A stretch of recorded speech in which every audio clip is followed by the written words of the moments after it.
تو میں یہ عرض کر رہا تھا کہ جب ان قیدیوں کے چھوڑنے پر اللہ تعالی نے عتاب فرمایا اور وہ جو گستاخ تھے ان کو رسول اللہ صلی اللہ علیہ وسلم نے قتل کرنے کا حکم دیا، اسی طرح سے جب مکہ مکرمہ فتح ہوا تو ایک اور گستاخ رسول تھا جو اس وقت بیت اللہ کے خانہ کعبہ کے جو غلاف کعبہ اس میں چھپا ہوا تھا. آپ صلی اللہ علیہ وسلم نے فرمایا کہ اس کو تلاش کرو اور اس کو پکڑ کے قتل کرو.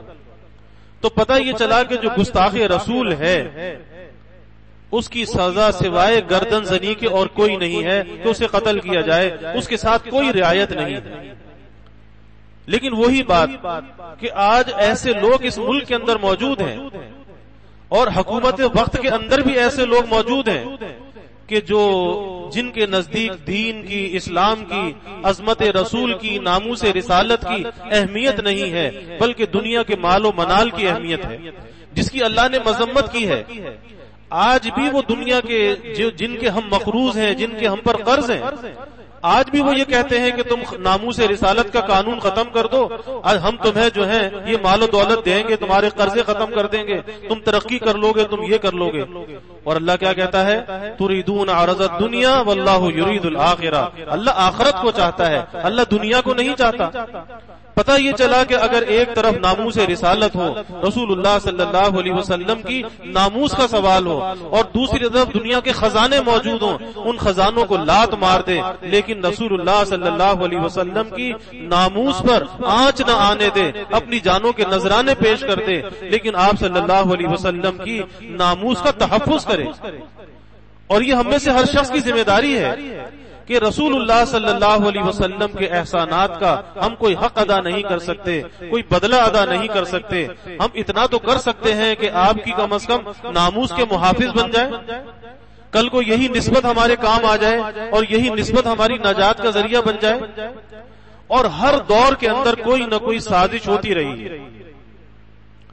پہلے سازش ہوئی کہ حلف نامے کو ختم کیا گیا. اب اس حکومت میں سازش ہوئی کہ حجاج کرام کے جو فارم بھرے جاتے ہیں اس فارم میں ناموس سے جو ایک ختم نبوت کا جو ایک حلف نامہ ہے اس ختم نبوت کے حلف نامے کو ختم کیا گیا. اور جب علماء کی طرف سے پورے ملک میں احتجاج ہوا پھر اسے دوبارہ داخل کر دیا گیا. تو بات یہ ہے کہ یہ ختم کرنے کی نوبت کیوں آئی؟ آخر کس نے یہ ختم کیا؟ اور جس نے یہ ختم کیا کیا اسے سزا ملی؟ اسے سزا نہیں ملی تو کیوں نہیں ملی؟ یہ سارے سوال ہیں. اور کس نے اس کو تحفظ دیا؟ کس نے نکلوایا؟ کس نے دوبارہ ڈلوایا؟ یہ ساری سازشیں ہیں جو ہوتی رہتی ہیں. لیکن اللہ جزائے خیر دے علماء اکرام کو کہ جو اس ناموس رسالت کی تحفظ کے لیے ہر وقت چاق و چوبند رہتے ہیں اور دیکھتے رہتے ہیں کہ کہیں کوئی ایسی سازش نہ ہو کہ جہاں پر پیارے حبیب صلی اللہ علیہ وسلم کی ناموس پر کوئی آنچ آ جائے. پھر اس کے بعد ایک اقلیتی کمیشن پاکستان میں ہے. اس اقلیتی کمیشن کے اندر قادیانیوں کو داخل کرنے کی کوشش کی گئی اور یہاں تک کہ ہمارے ملک کی کابینہ جو ایک آئینی ادارہ ہے اس آئینی ادارے نے ایک غیر آئینی کام کیا. اور وہ غیر آئینی کام یہ کیا کہ قادیانیوں کے بارے میں وہاں پر بحث کی گئی کہ ان کو اس کمیٹی کے اندر، اس کمیشن کے اندر شامل کیا جائے، اس کا ممبر بنایا جائے. جب قادیانی پاکستان کے آئین کو نہیں مانتا تو پھر اس آئینی ادارے کے اندر ایسے شخص کے بارے میں کیسے رائے قائم کی جا سکتی ہے؟ لیکن وہی بات کہ اس ملک میں اندھیر نگری کا قانون ہے، ورنہ جتنے بھی وہاں پر موجود تھے ان کی گردنیں ناپی جانی چاہیے کہ یہاں پر یہ بحث کیسے آئی، یہ نقطہ کون لے کر آیا اور آخر اس کے ساتھ کیا سلوک کیا گیا. اور پھر یہاں تک خبریں باہر آئیں کہ 6 وزراء ایسے تھے جو اس کابینہ کے اجلاس میں موجود تھے کہ جنہوں نے اس کی حمایت کی کہ قادیانیوں کو لایا جائے. تو وہ کون مجرم تھے 6 لوگ کہ جو آئین کی بھی مخالفت کر رہے تھے اور ناموس رسالت کے قانون پر ضرب لگا رہے تھے. تو بھائی ہمیں بیدار رہنا چاہیے کہ اس ناموس رسالت کا تحفظ ہم میں سے ہر شخص کی ذمہ داری ہے. آپ دیکھ لیجئے کہ اتنے قیدیوں میں رسول اللہ صلی اللہ علیہ وسلم نے مدینہ پہنچنے سے پہلے ان 2 لوگوں کو، نظر کو اور عتبہ کو، دونوں کو قتل کرا دیا کیونکہ دونوں گستاخ رسول تھے، آپ کو اذیت اور تکلیف پہنچاتے تھے. اس لیے آج بھی گستاخ رسول کے لیے دنیا کے اندر کوئی جائے پناہ نہیں ہونی چاہیے. اگر کہیں پر یہ گستاخی ہوتی ہے تو قوانین ایسے موجود ہیں، حکومت کی ذمہ داری ہے کہ ایسے لوگوں کی بےخونی کی جائے. لیکن ہمارے ملک کا قانون یہ ہے کہ ایک گستاخ رسول آسیہ بی بی جو قید میں تھی، جس کے بارے میں فیصلہ ہو چکا تھا، ہائی کورٹ جس کے بارے میں فیصلہ دے چکی تھی، لیکن ہماری سپریم کورٹ کا ایک چیف جسٹس کیا اس کے لیے سودا ہوتا ہے، کتنی بڑی اس کی بولی لگائی جاتی ہے کہ وہ چیف جسٹس اس کام کو ارجنٹ طور پہ کرتا ہے، ہنگامی بنیادوں پہ کرتا ہے.